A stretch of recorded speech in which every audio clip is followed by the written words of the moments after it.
Glória a Deus. Pode se sentar. Tudo bem com vocês, meninas? Que bom a gente estar juntas de novo. Que bom que no meio de um feriado você, na sua tardezinha de sábado, nesse tempozinho frio, vontade de ficar debaixo das cobertas. É isso mesmo, escolhe a melhor parte. Escolhe a melhor parte, porque quando a gente faz, gente, o que a gente quer fazer, prefere fazer, o que é mais fácil fazer, normalmente a gente perde o melhor da festa, né? Por isso que a porta que conduz à perdição é larga. É facinho passar por ela. É fácil a gente se distrair. É fácil a gente entrar numa vida totalmente distanciada de Deus. É fácil. É só tirar a mão do freio. Vai embora. Mas quando você põe a mão no freio de mão, puxa. E pera aí. Eu tenho uma direção e eu vou para a direção que eu tenho que ir, né? Bendito seja Deus. Estreito é o caminho, apertado, que conduz à vida. Poucos são os que acertam por ela. E a gente está vendo aí, ó, né? Mas glória a Deus que você veio. Glória a Deus. Eu queria compartilhar uma palavra com vocês, que vocês já conhecem. Você já conhece essa moça que eu vou falar dela hoje? Ela já é nossa amiga, ela já nos inspira. As escrituras sagradas são cheias de mulheres especiais. As histórias bíblicas, como diz Edmé Williams, quando entra uma mulher na Bíblia, pode parar que vai acontecer alguma coisa extraordinária. É tipo assim mesmo, né? E a palavra de Deus é recheada com o exemplo dessas mulheres. Eu queria que você abrisse a sua Bíblia no livro de Ruth.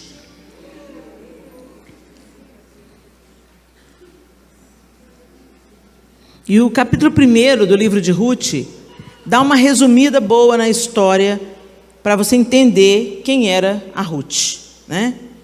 Na época dos juízes, a partir do verso 1 do capítulo 1 de Ruth, na época dos juízes houve fome na terra. Um homem de Belém de Judá, com a mulher e os 2 filhos, foi viver por algum tempo nas terras de Moabe. O homem chamava-se Elimeleque, sua mulher Noemi e seus 2 filhos, Malom e Quilion. Eram efrateus, de Belém de Judá. Chegaram a Moabe e lá ficaram. Morreu Elimeleque, marido de Noemi, e ela ficou sozinha com seus 2 filhos. Eles se casaram com mulheres moabitas, uma chamada Orfa e a outra Ruth. Depois de terem morado lá por quase 10 anos, morreram também Malom e Quilion. E Noemi ficou sozinha, sem os seus 2 filhos e sem o seu marido. Quando Noemi soube em Moabe que o Senhor viera em auxílio do seu povo, dando-lhe alimento, decidiu voltar com suas 2 noras para a sua terra. Assim ela, com as 2 noras, partiu do lugar onde tinha morado. Enquanto voltavam para a terra de Judá, disse-lhes Noemi: vão, retornem para a casa de suas mães. Que o Senhor seja leal com vocês, como vocês foram leais com os falecidos e comigo. O Senhor conceda que cada uma de vocês encontre segurança no lar do outro marido. Então deu-lhes beijos de despedida, mas elas começaram a chorar alto e lhe disseram: não, voltaremos com você para junto de seu povo. Disse, porém, Noemi: voltem, minhas filhas. Por que viriam comigo?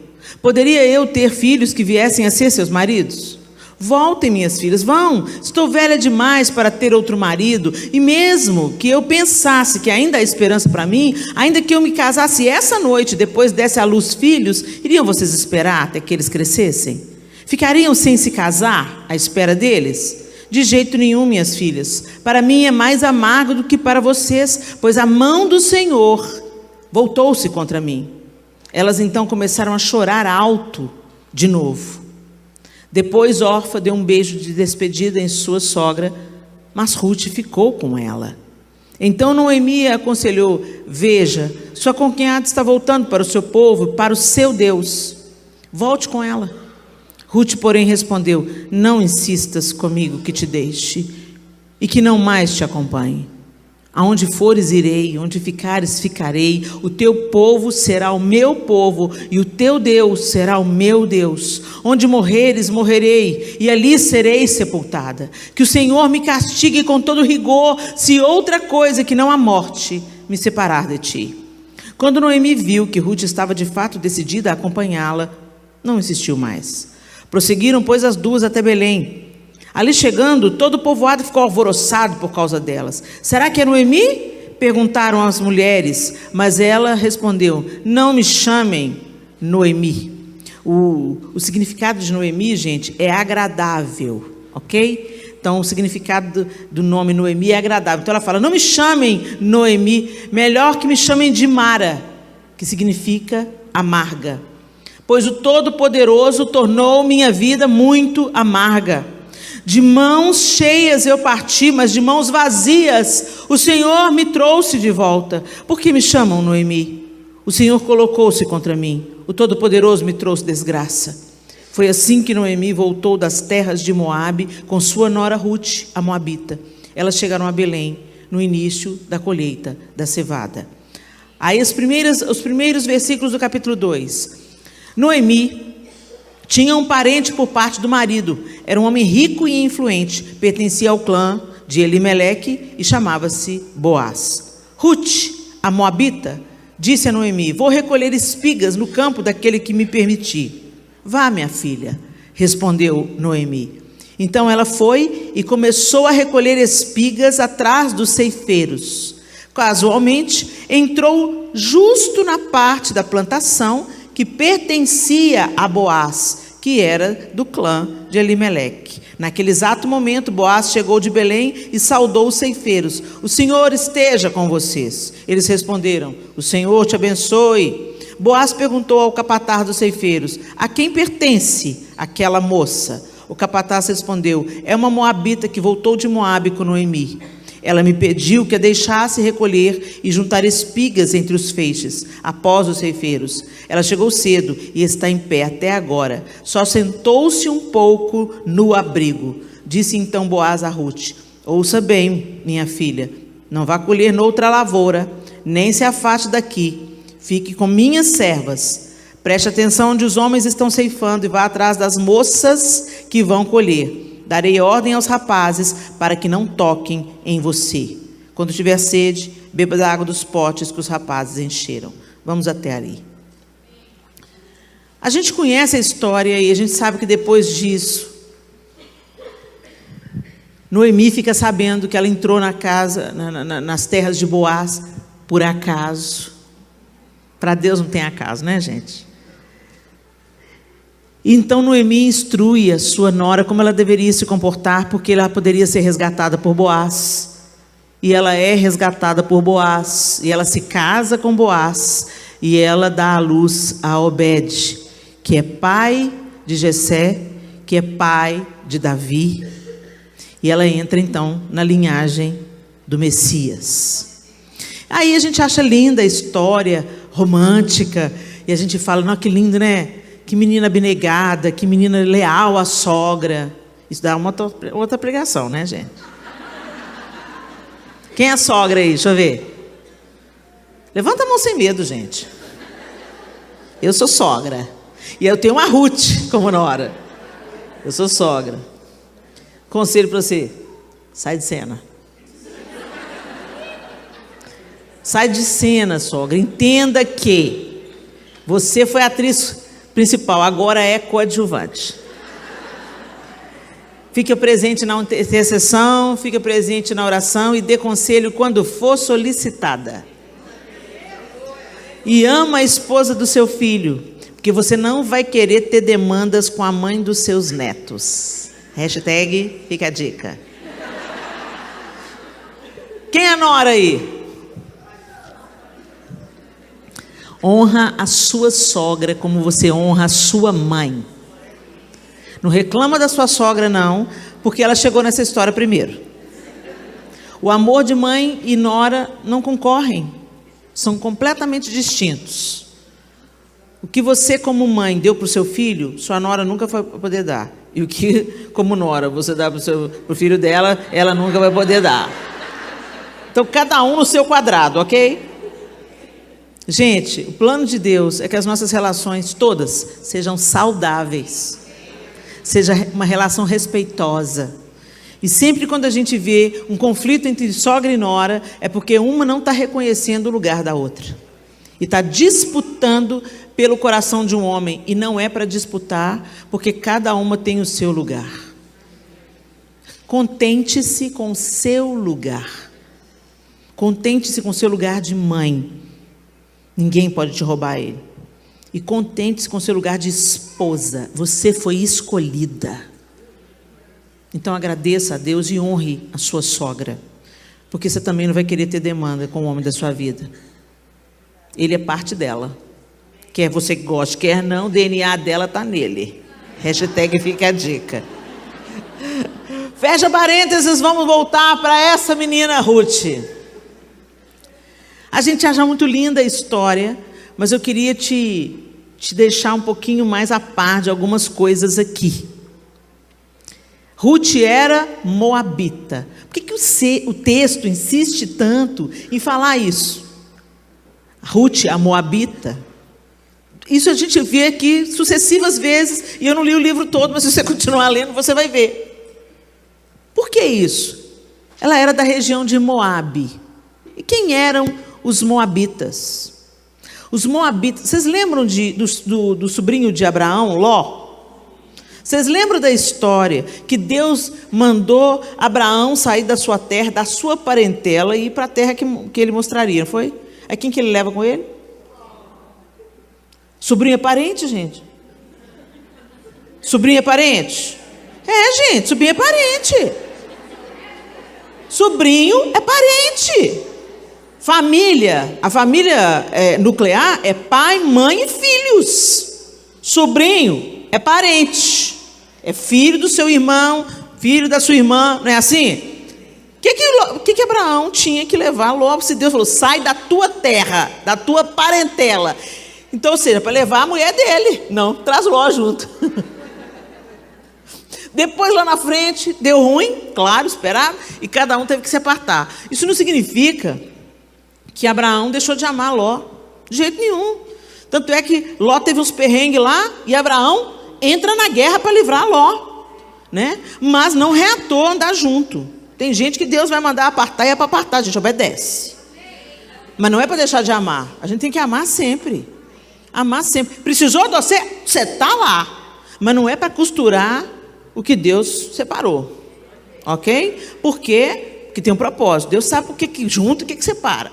E lá em Eclesiastes fala, há tempo de juntar, há tempo de separar, há tempo de abraçar, há tempo de afastar, de abraçar, né? Respeita os ciclos, que as coisas se resolvem melhor. Mas enfim, aí eles foram morar onde? Ló foi morar onde? Sodoma. Coisinha leve, né, gente? E aí o que acontece? Deus tinha tanto amor por Ló e compaixão de Ló, que mandou os anjos dele avisar para Ló, sai fora que o bicho vai pegar. Sai fora que eu vou cuspir fogo do céu, eu vou destruir tudo, vaza. Aí o que Ló fez?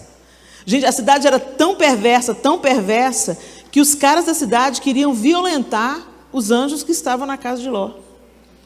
E Ló oferece as filhas dele, porque o negócio é tão levado a sério, tipo assim, olha, você não pode fazer mal para uma pessoa que está hospedada na minha casa. Uma pessoa que está hospedada na minha casa está sob a minha proteção.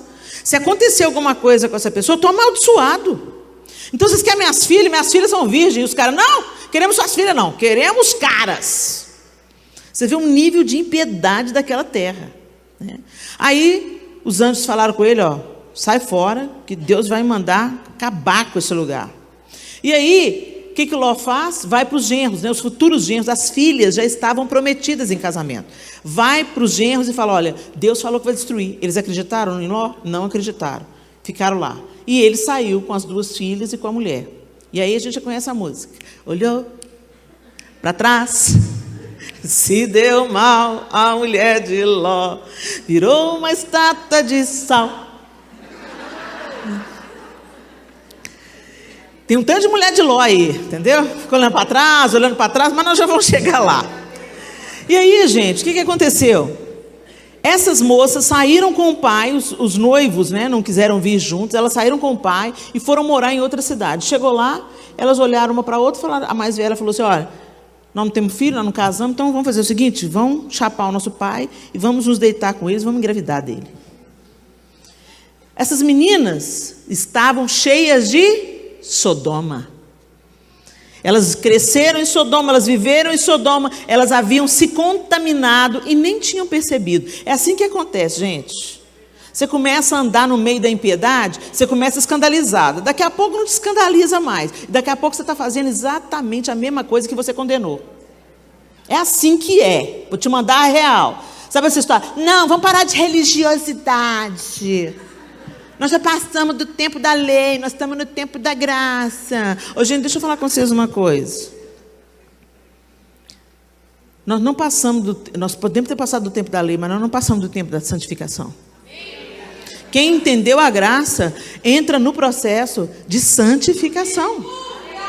É impossível você amar a Deus, você ter entendido a graça de Deus e você permanecer cometendo as mesmas coisas. Isso não pode acontecer. Isso não é verdade. É o engano de Satanás que as pessoas falam, não tem problema não. Não é sobre viver a lei, não é sobre cumprir a lei, é sobre viver no Espírito. Vocês agora vão viver no Espírito e não vão mais satisfazer as concupiscências da carne. O Novo Testamento falou isso, tá, gente? Para quem acha que Bíblia é só Novo Testamento. Outra ignorância sem tamanho, porque quando Jesus falava da Bíblia, ele estava falando do Novo Testamento. Quando ele fala, errais não conhecendo as Escrituras, ele estava falando do Antigo Testamento. Quando ele estava no caminho de Emaús, apresentando-lhes as Escrituras, ele estava apresentando o Antigo Testamento. Não tem essa separação, gente. De Gênesis a Apocalipse, o livro é sobre o Messias de Deus. Em Gênesis, Deus já está profetizando Jesus. Aí quem não lê a Bíblia e falar essa bobagem, dá até para entender, mas ver crente falando isso é de doer. É de doer. Quando fala assim, não, nem toda a Bíblia é inspiração de Deus. Ah, então quem vai dizer qual que é a parte que é? A parte que te apraz, né? A parte que te convém é a palavra de Deus. A parte que não te convém, que te confronta, que te manda pedir perdão, que manda se arrepender do seu pecado e que manda para o seu pecado, sua carne morrer, aí essa você acolhe.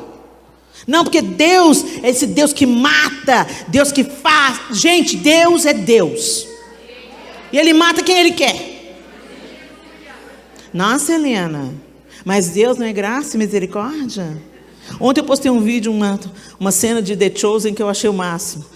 É Jesus falando assim para Mateus, assim.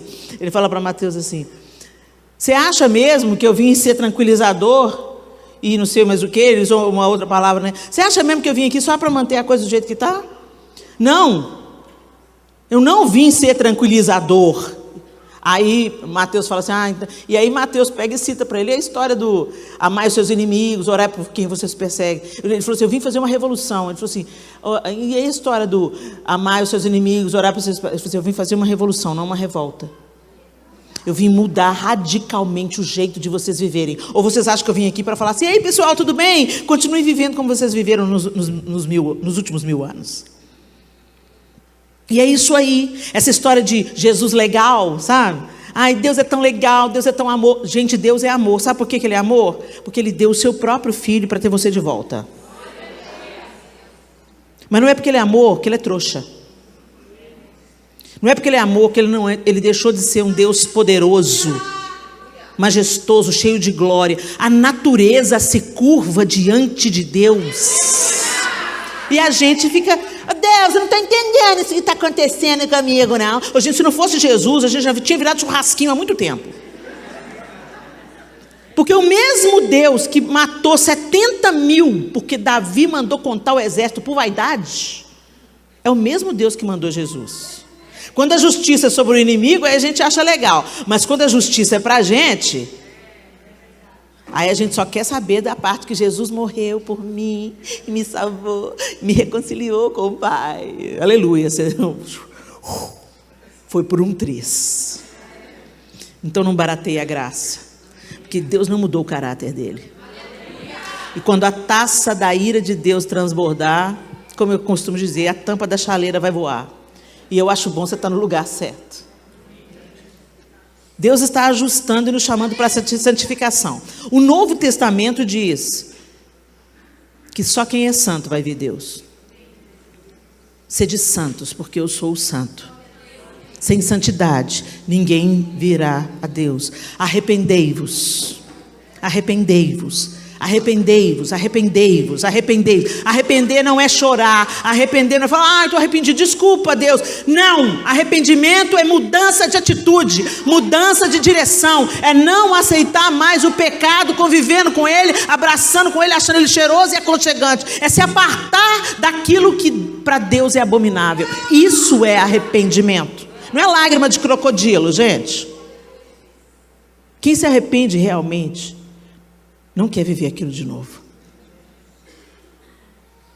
E a gente tem que entender isso. Essas duas moças se deitaram com o próprio pai e engravidaram dele.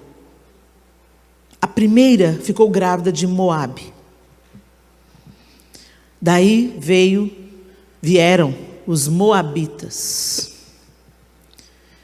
Então, Moabe é filho de um adultério, de um incesto, de uma relação incestuosa, e simplesmente por isso, abominável diante dos olhos de Deus. Moabe foi o fruto de um pecado severo contra Deus. Vocês entenderam? Beleza, aí o povo se multiplicou, e os moabitas, como já se era esperado, por causa da atitude já das filhas de Ló, se afastaram de Deus. Então, os moabitas tinham outros hábitos, outra cultura, e adoravam a outros deuses, não ao Deus de Israel. Embora a raiz fosse a mesma, porque Ló era sobrinho de Abraão, embora Ló tivesse o conhecimento do Senhor, embora a misericórdia do Senhor arrancou a família de Ló de Sodoma para que eles não morressem, eles entraram por um outro caminho. A descendência de Ló entrou por um caminho em oposição a Deus. Então eles adoravam a outros deuses, principalmente a deusa da fertilidade e o deus da guerra.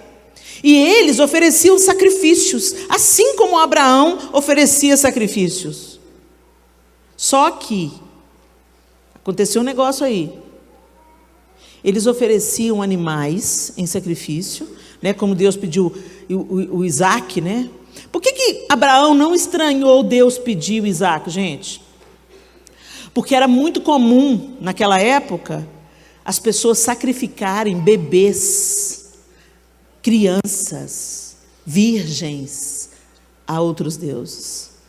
Mas quando ele foi fazer o sacrifício, que era uma prefiguração de Cristo, Deus mandou fazer Abraão fazer o que ele iria fazer com o próprio filho dele.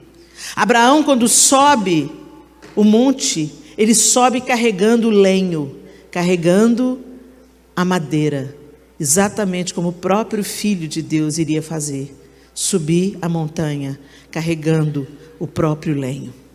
Então aquele momento era uma prefiguração daquilo que Deus iria fazer. Mas na hora de Abraão executar o filho, Deus fala, para, eu não quero. E proveu um cordeiro.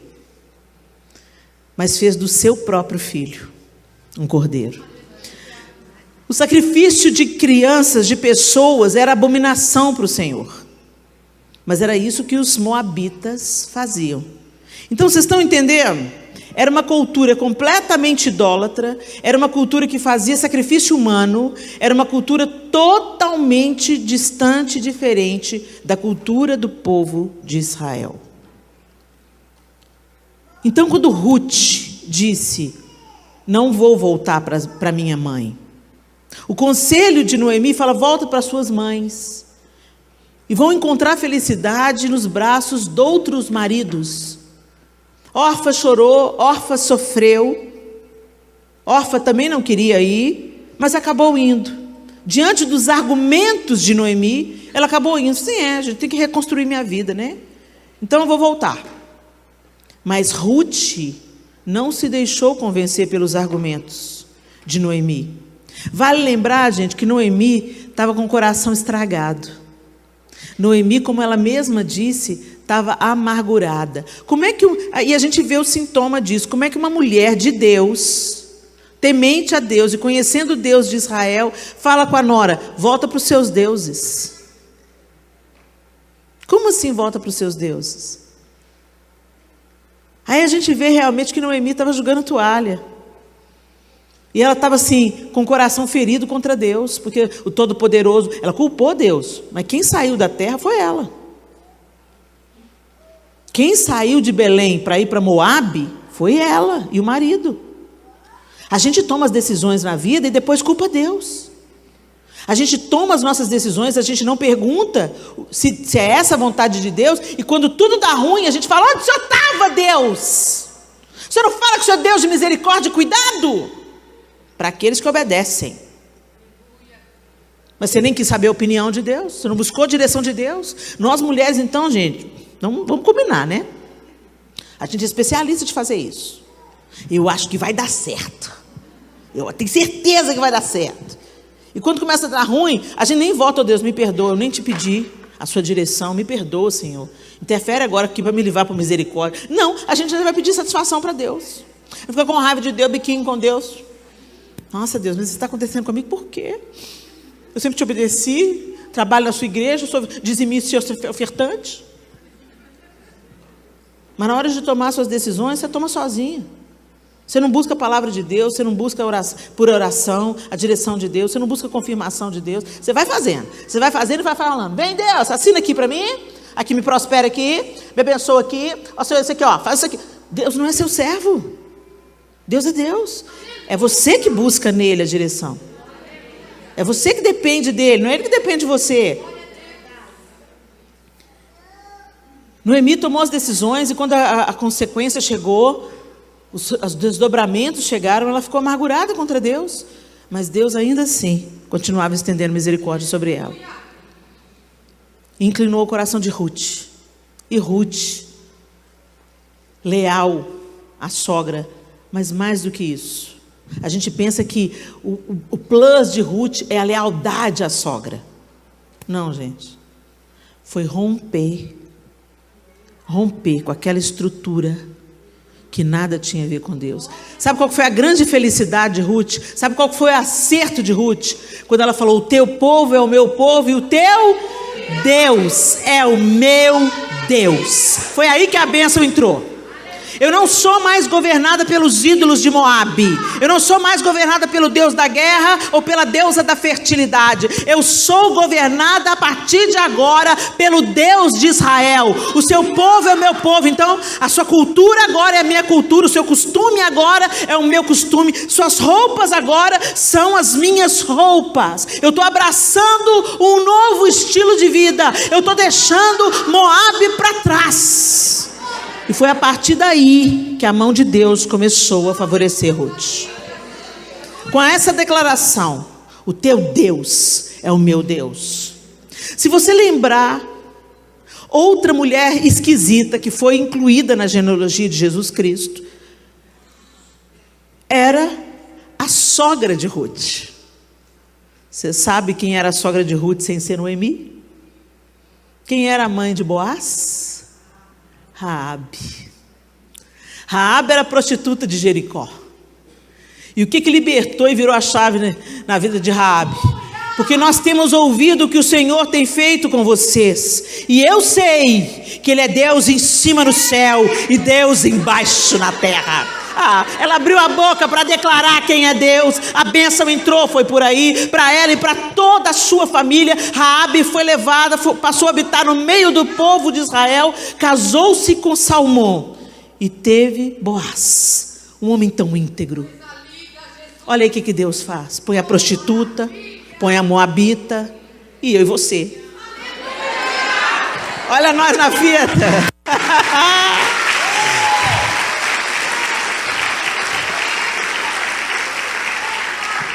Não é por mérito, não é por mérito, não é pelo filho de quem que você é, não interessa para Deus filho de quem que você é. Seu status social não interessa para Deus, quanto você tem no banco não interessa para Deus. O que você já fez na sua vida até agora não interessa para Deus. Interessa que a partir do momento que você falou, o seu povo é o meu povo, seu Deus é o meu Deus, na hora que você falou, eu sei que há Deus em cima no céu e embaixo na terra, aí as coisas começam a mudar.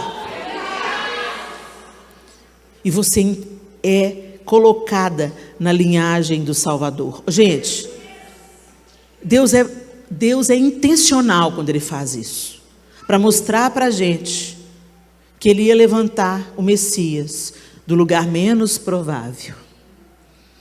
Tão ao contrário de Lúcifer, né? Lúcifer todo poderoso, glamour, andando sobre as pedras afogueadas, se cobria de pedras preciosas. O nome era Lúcifer. Você imagina a intensidade de luz quando você olhava para ele. Todo esse glamour fez ele querer mais. E a gente é igualzinho. Quanto mais você tem, mais você quer. Quanto mais reconhecida você é, mais você quer. A gente é assim, gente. Porque o diabo soprou lá na natureza humana, lá no Éden. Sereis como Deus. Claro que você não vai morrer se você comer da árvore do conhecimento do bem e do mal. Você vai ser como Deus. E Satanás continua financiando os projetos de poder. E Jesus veio exatamente na rota de colisão.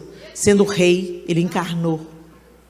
Morou em Nazaré, uma vila. Fez o seu ministério numa vila de pescadores, Cafarnaum. As casas são 3x3, 4x4. Minúsculas as casinhas de Cafarnaum. A vida era muito comunitária. O pessoal dormia fora de casa, dormia nos telhados. Só no inverno é que ia para dentro. Nesse lugar que Jesus fez o ministério dele. Não foi em Jerusalém. Então, quando você escutar um pastor falando que o burrinho era BMW da época,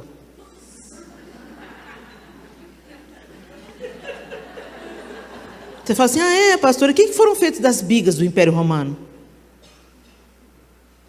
Jesus foi intencional na sua pobreza. Ele foi intencional em se auto-humilhar. E nos chama a fazer o mesmo.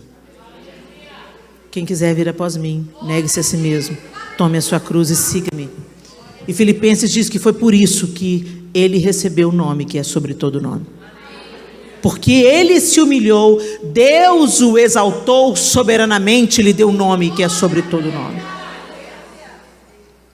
Ruth rompe com os deuses de Moabe. Ruth rompe com a cultura de Moabe. Ela dá as costas para aquele estilo de vida, para os seus parentes, para tudo que representava a idolatria e o distanciamento de Deus, e ela segue com Noemi para Belém, a casa do pão, de onde Noemi tinha saído por falta de pão. E eles retornam para lá. E a primeira atitude de Ruth, como você viu no capítulo 2 que nós começamos a ler, ela foi trabalhar. Num serviço glamouroso? Não, gente, as mulheres não tinham nem emprego. As mulheres não podiam trabalhar. Mas como que ela foi trabalhar? Para conseguir sustento para a sua sogra e para ela. Foi catar espigas, porque na cultura dos israelitas, quando você está fazendo a colheita, o que cair no chão não é para pegar. O que cair no chão é para as viúvas, para os órfãos, para os necessitados, não ficarem sem alimento. Como é que Deus cuida de todos, né? Quando Boaz entra, ele saúda os seus trabalhadores e vê Ruth lá trabalhando. Casualmente, ela entrou justamente nas terras de Boaz. Casualmente não, gente. Com Deus não tem casualidade. Deus estava tecendo o encontro, promovendo o encontro. E ele até fala para os seus moços, deixa ela catar. Fala assim, deixa cair umas a mais. E falou, ninguém toca nela. E chegou para ela e falou assim, anda com as moças. Por quê, gente? Ele pergunta, de quem é aquela moça? Mulher era propriedade de alguém. Ou ela era filha de alguém, ou ela era esposa de alguém. Quem ia defendê-la? O seu pai ou o seu marido. E quando eles falam para Boaz, ela veio com Noemi. é nora de Noemi. Ele sabia que se tratava de uma viúva, desprotegida. Então ele fala com ela, anda com as moças. E ele dá uma ordem expressa, ninguém toca nela. Porque as mulheres podiam ser abusadas. É de ninguém. Mas a cabeça do homem de Deus é diferente. O homem de Deus protege. O homem sem Deus é que abusa. Por isso é tão importante nós, mães, ensinarmos os nossos filhos. Você quer falar em empoderamento feminino? Ensina os meninos a como cuidar de uma mulher. Isso é poder feminino. Não é se tornar um homem para ser respeitado. Empoderamento feminino é não abandonar o feminino.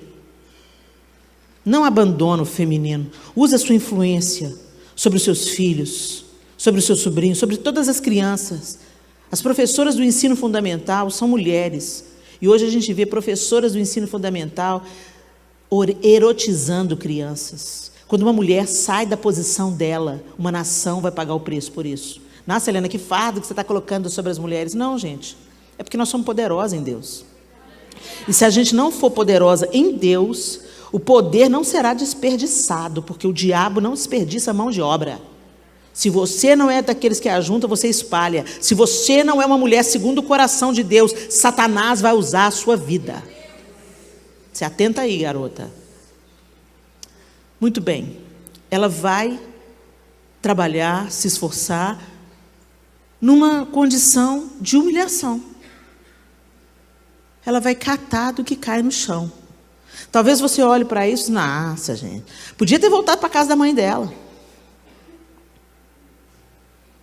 Mas se ela tivesse voltado para a casa da mãe dela, ela não teria encontrado Boaz, ela não teria se tornado dona da terra, porque ela casou com o dono, ela não teria tido um filho, e ela não entraria na genealogia do Cristo. Então o caminho da bênção, ele passa pela humilhação, e ele passa por negar os falsos deuses.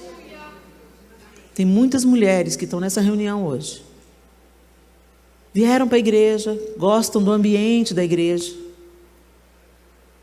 gostam da música, de vir com as amigas, todo mundo cheiroso, bonito, bem arrumado, ai que povo lindo, povo gentil, de vez em quando tem sorteio de brinde nos congressos, ai que bom, gostoso. Quem não gosta do ambiente da igreja? É bom, mas muito cuidado. Você frequentar uma igreja não significa que você nasceu de novo.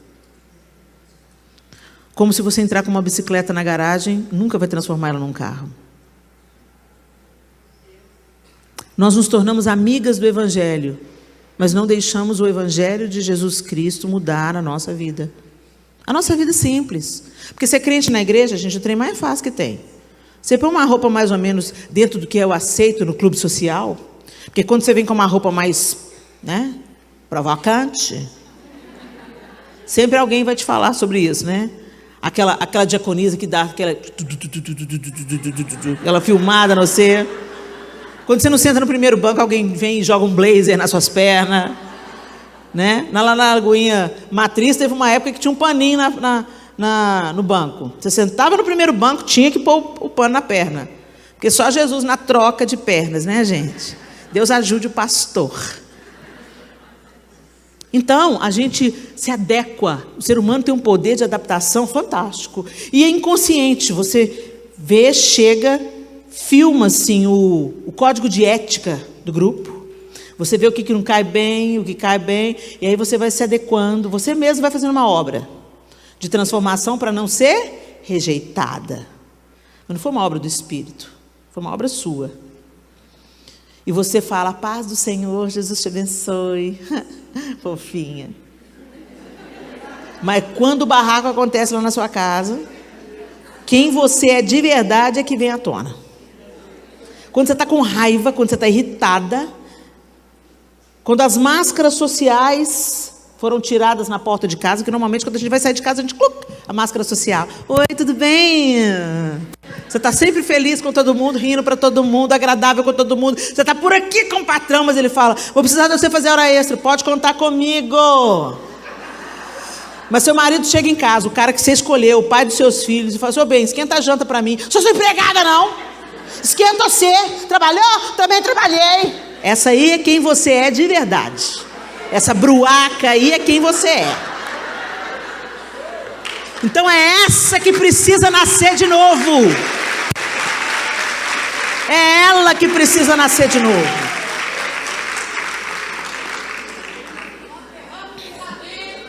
E eu sei que eu estou falando, gente, porque a minha velha mulher não morreu também não. Ela está todo dia tentando ressuscitar. Tem uma situação que a Eva levanta o seu cala a boca, Eva. Quieta aí. Quando eu vejo que eu não vou dar conta, eu vou ali lavar uma vasilha.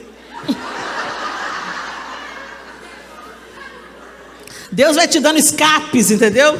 Dispositivos, porque você entende que quando a palavra sair da sua boca, não tem jeito de recolher mais. A maldição que for lançada, você vai ter que comer do fruto de cada palavra que saiu da sua boca. E tem mulher aqui pensando: se o diabo se levantou contra mim, Helena, com uma fúria lá em casa. Não, não é o diabo que levantou não, bem, só chegou o tempo da colheita.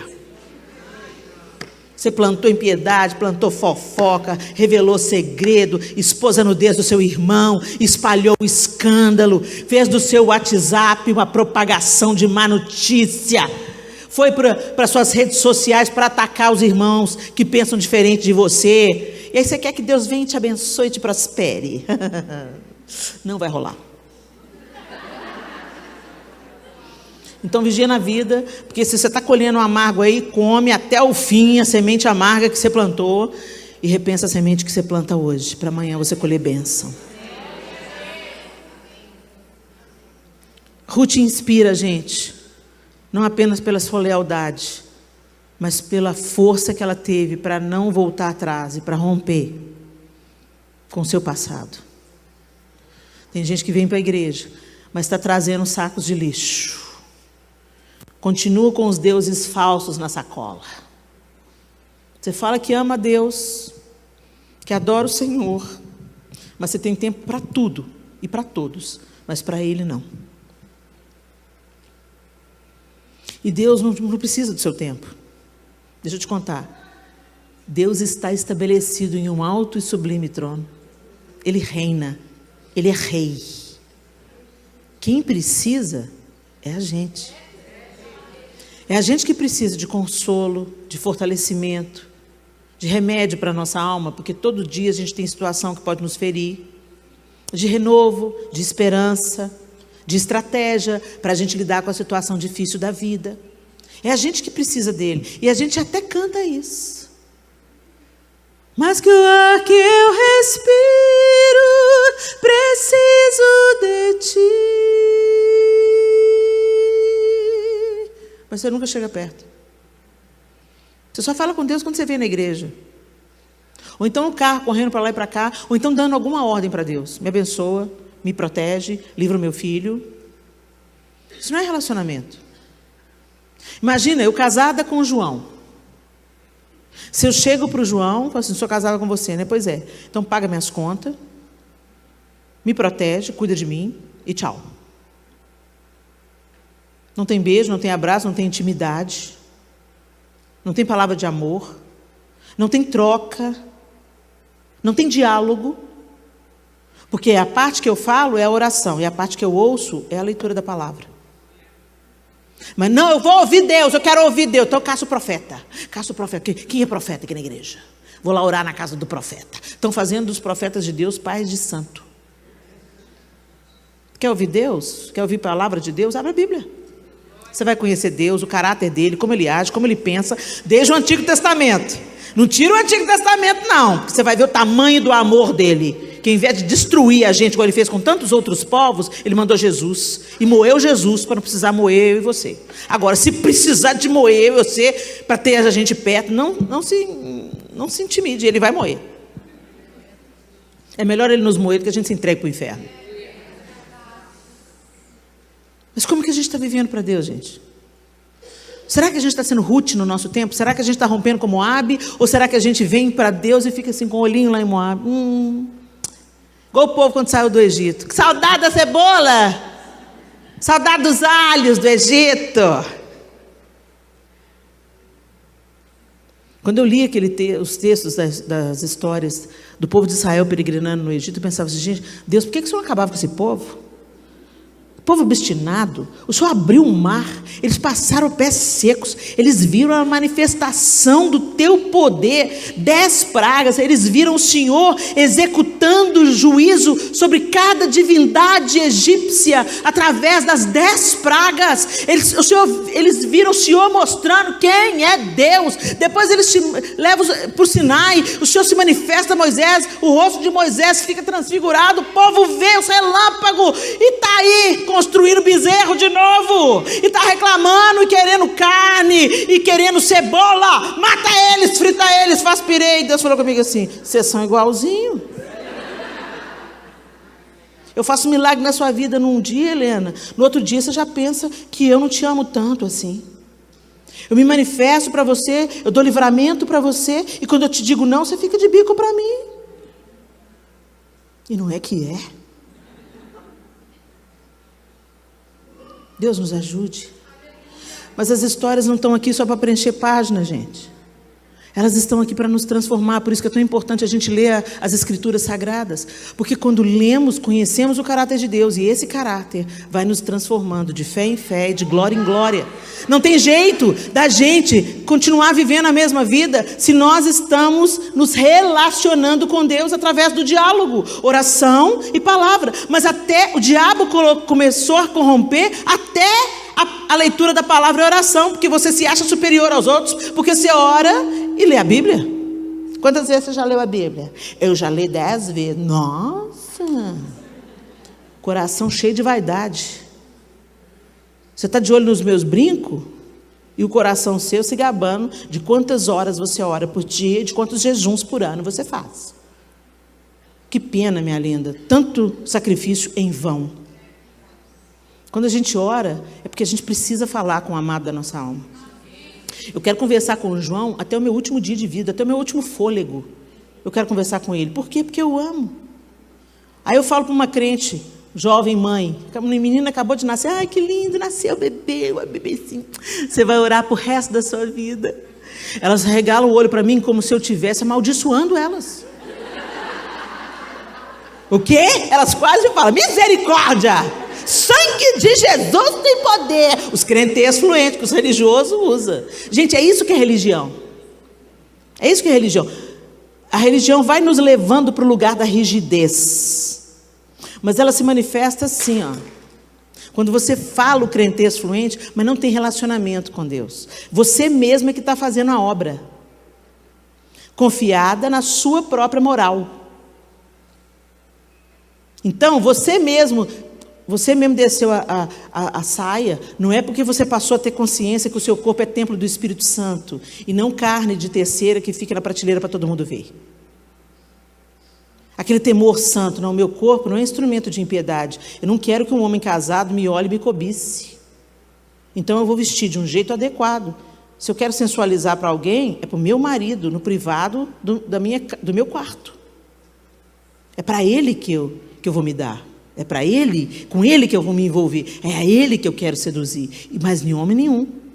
Mas tem umas mulheres casadas que andam como pistoleira e uns caras casados que quer que a mulher se vista como uma pistoleira para mostrar para todo mundo que ele tem um troféu e não uma esposa que deve ser protegida, preservada, amada. São as sutilezas que mostram onde está o nosso coração. Por que as meninas ficam bravas comigo porque eu falo que você vai ter que orar para o resto da vida? Eu quero conversar com o João, como eu disse para vocês, até o meu último dia de vida. Eu amo. A oração não é um fardo. A oração é o meu remédio. A oração é o meu alívio. A oração é o lugar que eu sento diante de Deus e falo, Senhor, hoje o negócio está feio. Senhor, está ruim hoje. Senta aqui comigo, Jesus, senta aqui comigo. Preciso falar com o Senhor. É com o Senhor que eu quero chorar, com o Senhor que eu quero reclamar. Eu vou reclamar com o Senhor porque eu não posso reclamar com fulano. Então eu vou reclamar com o Senhor. O Senhor que pode resolver, o Senhor que pode convencer, eu não convenço ninguém, ninguém convence ninguém. Então, Espírito Santo de Deus, pega fulano e me pega também. Vai transformando a gente aqui para ver se a gente acerta em algum lugar, Senhor. Aí a gente chega diante de Deus. Amantíssimo Deus, eterno Pai, em cuja presença, Senhor, eu me encontro. Você está querendo impressionar quem, minha linda? Ele sabe os seus pensamentos. Ele escuta o seu coração. Não dá para a gente pôr máscara para Deus, não, gente. Reverência ao Senhor sempre. Hipocrisia não, Jesus despreza a hipocrisia. Aí tem gente que pensa que orar assim, né, rasgando o coração e sendo sincero, é falta de temor. Não, falta de temor é você achar que Jesus é um cara legal. Jesus não é um cara legal, Ele é o rei. Então, por mais intimidade que eu tenha com o Senhor, eu sei que Ele é o rei. Tem um protocolo, sabe? Eu posso deitar no colo do meu pai, eu posso cheirar o cangote do meu pai, mas eu não posso falar com meu pai de qualquer maneira. Ele é meu pai. Eu não posso tratar o meu pai de qualquer maneira. Ele é meu pai. Tem respeito, tem reverência. Meu pai está numa idade avançada, de vez em quando ele fala umas coisas que me matam de raiva. Aí você quer levantar a voz e tratar o seu pai como um menino? Não, seu pai não é seu filho. Mesmo idoso, mesmo com manias esquisitas, ele continua sendo seu filho. E a Bíblia manda honrar o seu pai até o último dia de vida. Se ele tiver caduco, com Alzheimer, não sei o quê, não interessa, ele é seu pai. Noé estava bêbado, mas isso não dava direito a Cã de entrar zombar da nudez do pai, descobrir a nudez do pai e ainda chamar os outros irmãos para ver. Os irmãos agiram de uma forma tão diferente. Quando eles viram que o pai estava nu, eles tiveram temor e foram de costas e cobriram o pai. Isso é reverência, isso é temor. E essa geração está perdendo inclusive isso. Fala com Deus de qualquer jeito, mas não é por causa de intimidade, é por falta de temor, falta de reverência. Aí uma atriz recebe um evangelho meia boca que pregam para ela, ela vai para o podcast e fala que Jesus até que é um cara legal. Que evangelho é esse que pregaram para essa menina? Jesus não é o cara legal não, minha lenda. Jesus é o rei de toda a glória. Todo joelho se dobrará, toda língua confessará.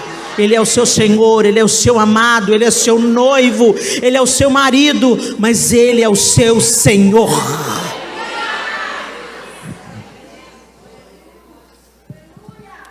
Ruth tomou as espigas, serviu a sua sogra. Que poderoso que é o distanciamento dos falsos deuses e o serviço genuíno. Ele antecedeu a bênção de Ruth. Não há como a gente ser abençoada, gente, pelo Senhor. Porque o diabo também pode te dar muita coisa, tá? O diabo pode te dar muita coisa para te manter como você está. Mas atenta aí, porque Deus não é incoerente. Deus não é incoerente. Deus não respalda o preguiçoso. Deus não respalda o preguiçoso. A sua palavra afirma isso sucessivas vezes. Então sirva, trabalhe, seja leal. Deus abomina o soberbo, então seja humilde. E Deus não divide o trono do seu coração com ninguém. Então destitua os outros deuses. A gente gosta muito de se gabar. Nós não somos idólatras como os cristãos católicos. Mentira. Além de idólatra ser mentiroso. Porque o que é idolatria? É quando nós damos a primazia dos nossos afetos, da nossa atenção, do nosso dinheiro, do nosso tempo, para quem não é Deus. E se tem uma coisa que vai servir para provar o quanto de tempo que a gente dá para os falsos deuses, é o tanto de tempo que você gasta nas redes sociais, o tanto de tempo que você gasta lendo a Bíblia. É muito simples a equação. Nossa, Helena, mas você é muito radical. Deus é. Quem é dele, é dele. Por isso que a palavra de Deus, e não eu, diz que a porta é estreita e apertado o caminho que conduz à vida. e poucos são os que acertam com ela. Vai ter muita gente da igreja que vai ficar para trás no arrebatamento. E que Deus tenha piedade da minha alma, porque isso pode acontecer comigo também. Sabe aquela história de, não, Senhor, em teu nome eu preguei na Lagoinha Santo André, em teu nome eu profetizei, expeli demônio, curei enfermo. Fica longe de mim. Eu nunca te conheci. Não é sobre o que eu faço, é sobre quem eu sou diante dele. É o tete a tete, é o tempo de envolvimento e de relacionamento com ele, o tempo de conversa, o tempo de diálogo, o tempo de escutar Deus, o tempo de falar com Deus. Ruth teve muitas bênçãos e ela é lembrada pelas bênçãos que ela recebeu.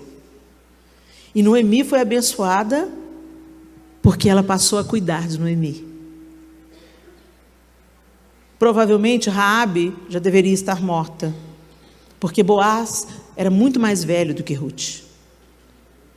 As pessoas viviam menos naquele tempo. Noemi foi aquela que recebeu o neto nos braços. Porque quando Boaz se deita com Ruth, se casa com ela, se deita com ela, foi para levantar descendência a um dos filhos de Noemi. É o levirato, né? Ele resgata, porque ele era o parente mais próximo, tinha outro que não quis resgatá-la, e ele então a resgata. Então, veio alegria para Noemi. O livro termina falando que Noemi, vamos lá, vai lá comigo no capítulo, nós já vamos terminar, vamos encerrar do jeito certo. Ruth capítulo, vamos iPad, me ajuda, querido. Ruth capítulo 4, o verso 13. Boaz casou-se com Ruth e ela se tornou sua mulher. Boaz a possuiu e o Senhor concedeu que ela engravidasse dele e desse à luz um filho. As mulheres disseram a Noemi: louvado seja o Senhor, que hoje não a deixou sem resgatador. Que o seu nome seja celebrado em Israel. O menino dará a você nova vida e a sustentará na velhice, pois é filho da sua nora, que a ama e que é melhor do que 7 filhos para você. Noemi pôs o menino no colo e passou a cuidar dele. As mulheres da vizinhança celebraram seu nome e disseram: Noemi tem um filho, e lhe deram o nome de Obed. Este foi o pai de Jessé, pai de Davi. O final da história é lindo. E Deus tem um final lindo para dar para a gente. Como diz o pastor Márcio, como termina é que conta. Deus quer nos levar a um bom caminho. Eu é que sei que pensamentos que tenho sobre vocês. Ele disse isso para o seu povo Israel. E agora enxertados nesse povo por Jesus Cristo, seu Filho, essa palavra também tem efeito sobre nós. Eu é que sei que pensamentos que tenho sobre vocês, pensamentos de paz e não de mal, para vos dar o fim que desejais. Em outras traduções fala, para vos dar uma esperança e um futuro. Deus tem planos de paz, de nos dar um fim proveitoso, de nos abençoar. Ele é pai, não é padrasto. Ele não dá cobra em lugar de peixe. Ele não dá pedra em lugar de pão. É o que a palavra diz, que Ele é misericordioso, bondoso, amoroso, que Ele corrige o filho a quem Ele ama, açoita todo aquele que Ele quer bem, para nos dar um fim proveitoso. Ele não nos deixa entregues a nós mesmos, aos nossos mimos, às nossas manias, aos nossos vícios, às nossas vaidades. Ele nos corrige para nos levar a um fim proveitoso. E a gente viu aqui o fim proveitoso de Ruth e de Noemi e de Boaz. Ganhou uma esposa, ganhou um filho, já quando já era um homem maduro. Mas teve uma renúncia. Teve uma ruptura com os falsos deuses. Teve um sacrifício de ir para um lugar desconhecido. Um povo novo. Novos hábitos, novo jeito de agir, novo jeito de vestir. Novo jeito de viver. Teve o novo de catar espigas para trazer sustento para a sua casa, de trabalhar, de se esforçar. Teve o novo de se submeter, porque quando a sogra começou a orientar Ruth como ela deveria agir, como ela deveria se vestir, se banhar, se perfumar, e como ela deveria proceder com Boaz, Ruth podia ter falado: ah, coroa, fica na sua que eu sei como é que eu quero meu cara. Foi isso que ela fez? Não, ela se submeteu, pode falar. Ela se submeteu. Mas você está querendo a bênção. Você não rompe com os falsos deuses. Você está sempre com o pé no mundo. O velho homem está sempre batendo na porta do seu coração, sempre prevalecendo sobre a espiritualidade. A sua carne é que manda. Você gasta mais tempo naquilo que não vai caber no seu caixão do que com aquilo que vai garantir a sua eternidade. Você gasta mais tempo com o temporal do que aquilo que vai te aproximar de Deus e te fortalecer no dia mau. A gente até esquece que serve a Deus durante a semana. É uma vida diante de Deus, gente. Conversão não é mudar de igreja, não é mudar de religião, não. Conversão é mudar de direção. Você está indo para lá e você agora não vai mais para lá. Você nem olha para trás, você vai para outro caminho. E nesse caminho o Senhor vai te transformando à semelhança dEle, à medida que você se aproxima dEle. Nós nunca tivemos um tempo onde a gente precisa de cristianizar cristãos. Porque os cristãos fazem tudo, menos praticar o cristianismo, menos se parecer com Cristo. A gente parece com tudo, menos com Jesus. Isso não é cristianismo, gente. A gente está sendo pedra de tropeço por um tanto de gente, que tem um tanto de cristão com discurso de ódio. De fato. Porque hoje, infelizmente, tudo é discurso de ódio, né? Se você pensa diferente, discurso de ódio. Mas tem gente com discurso de ódio mesmo, de verdade. Vamos encarar a realidade. Tem gente que vê um travesti, sangue de Jesus tem poder. Quem Jesus está querendo abraçar, o imitador dele está querendo distância. Está o pastor Rica lá fazendo um trabalho lindo na Cracolândia. Misericórdia, deixa esses cracudos aí. Esses caras escolheram o caminho dele, deixa aí. Fica caladinha para Jesus te dar vitória. Você vai ter filho, vai ter neto, fica caladinha. A gente nunca sabe o que leva para uma pessoa para um caminho desse. Um trauma, uma vivência esquisita, um sentimento de abandono. Ninguém entra por um caminho de morte, de graça, ou por opção assim. Ah, eu vou para o caminho de morte, eu vou para o caminho de... Não, gente. Se você perguntar para um menininho de 7 anos, eu quero ser traficante, não vai ter, gente. A não ser que ele viva num ambiente que isso é fomentado nele. Mas se ele está vivendo num ambiente normal, eu quero ser bombeiro, eu quero ser policial, eu quero ser piloto de avião, eu quero ser professora, eu quero ser bailarina. Fala, eu quero ser prostituta. Eu quero ser drogada. Não, gente. Há caminhos que ao homem parecem ser bons, mas no final são caminhos de morte. E a gente quer viver no final caminhos de vida. Mas o começo é importante. As decisões que você toma hoje vão definir o seu amanhã. Feche os seus olhos. Eu queria que você fosse honesta, inspirada aqui em Ruth, cuja maior coragem foi romper com aquilo que não prestava. O resto veio tudo como consequência. Ela rompeu com o que não prestava. Ela se submeteu a uma senhora que estava vivendo um período muito difícil, amargo. Ela serviu amorosamente essa senhora. Nada atraente. Mas é por causa disso que ela recebeu uma nova família. Foi porque Jesus se esvaziou até a morte de cruz, segundo a carta aos Filipenses. Foi por causa disso que Deus o exaltou soberanamente e lhe deu um nome, que é sobre todo nome. Então por que você está resistindo tanto? Eu vim aqui para te dizer que o fim da história vai depender de você. A gente costuma responsabilizar Deus, enquanto nós não tomamos a atitude de romper com aquilo que precisamos romper. Não tomamos a atitude de pedir perdão a quem a gente precisa pedir perdão. Não tomamos a atitude de trabalhar pela reconstrução de alguns relacionamentos que estão quebrados. Por orgulho. Não tomamos a decisão de terminar relacionamento que Deus já mandou terminar. É um relacionamento que é totalmente contrário à vontade de Deus.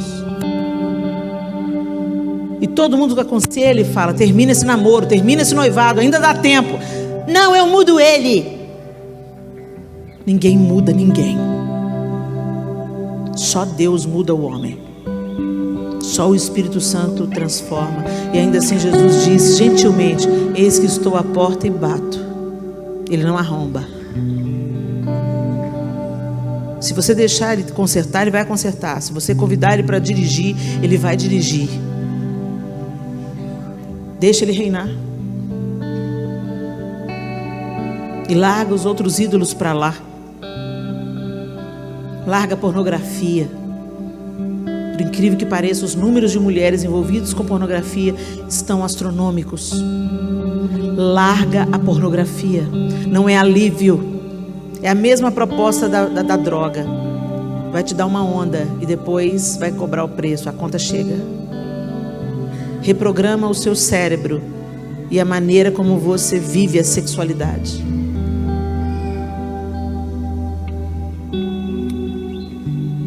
Larga a rebelião. Larga a desonra aos pais. Larga o abandono aos pais idosos. Por que você abandonou seu pai e sua mãe? Eles cuidaram de você. Agora é a sua vez.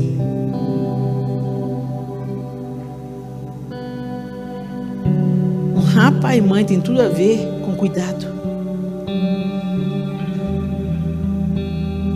Quando você fala com seus pais como se eles fossem seus filhos, você está desonrando seus pais. Mas Helena, meu pai e minha mãe estão parecendo duas crianças, mas não são. São idosos. E se você tiver sorte, você também vai ficar. E como você vai querer ser tratada quando chegar a sua vez?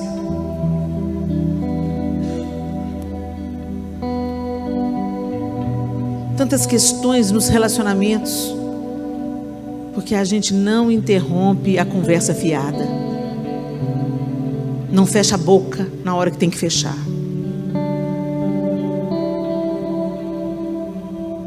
A gente idolatra o orgulho. A gente adora ter razão. Adora ter a última palavra. Viram como os falsos deuses não são só imagens? A gente adora entretenimento. A gente vive para isso. Programa a nossa vida, vive a vida, trabalha para tirar férias. Não tem nada de errado com isso, gente. Desde que ocupe o seu devido lugar.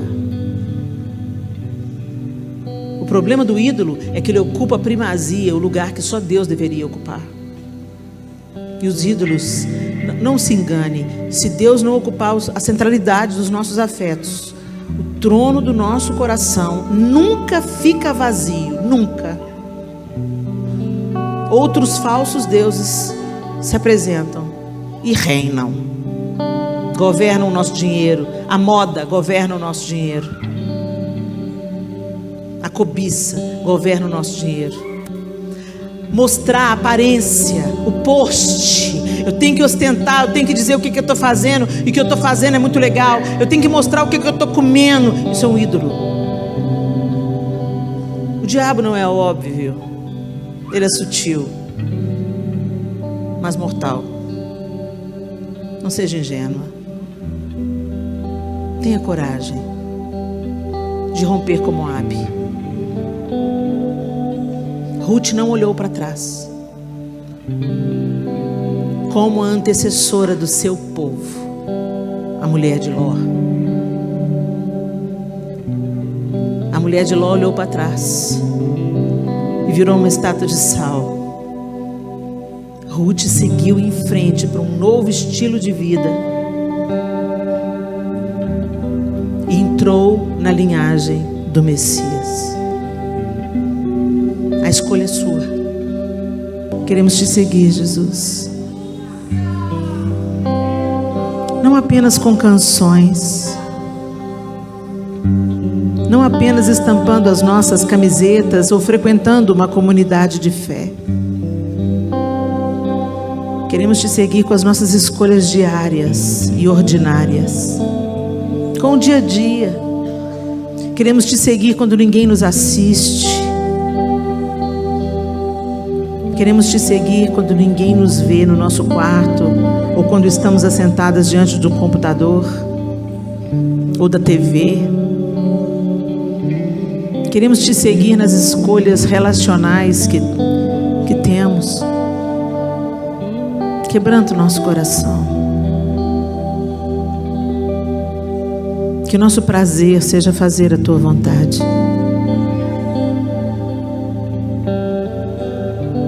Nos dê a ousadia de Ruth, Senhor,